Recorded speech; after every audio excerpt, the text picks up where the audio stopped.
হবে যে স্ট্রাকচারটা অ্যারোমেটিসিটি গেইন করে আছে সে কিন্তু সব থেকে বেশি স্টেবল হবে। অর্গ্যানিকের রেসপেক্টে কোনো একটা কম্পাউন্ড যদি অ্যারোমেটিক হয়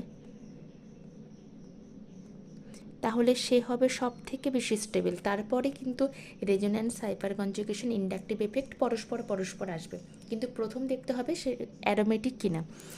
বুঝতে পারছি এখানে কোনো পাই ইলেকট্রনই নেই, সুতরাং এটা কিন্তু অ্যারোমেটিক হওয়ার কোনো চান্স নেই। এখানে একটা রয়েছে, এখানে কিন্তু দুটো রয়েছে, কিন্তু পরস্পর নেই, মানে একটা বাদে একটাতে কিন্তু নেই, দুটো করে মাঝখানে গ্যাপ রয়েছে। কিন্তু একমাত্র এটার ক্ষেত্রে কিন্তু একটা বাদে একটাতে ইলেকট্রন রয়েছে, মানে এখানে থাকলে একটা বন্ড ছাড়া আবার একটা বন্ডে আছে, আবার একটা বন্ড ছাড়া আবার একটা বন্ডে আছে। সুতরাং কিন্তু এখানে কিন্তু একটা কন্টিনিউয়াস পাই ইলেকট্রনের ডিলোকালাইজেশনে রয়েছে এবং 4n+2 পাই ইলেকট্রন রয়েছে। 4n+2 কেন বললাম? একটা, দুটো, তিনটে বন্ড মানে 6টা ইলেকট্রন, মানে 4n+2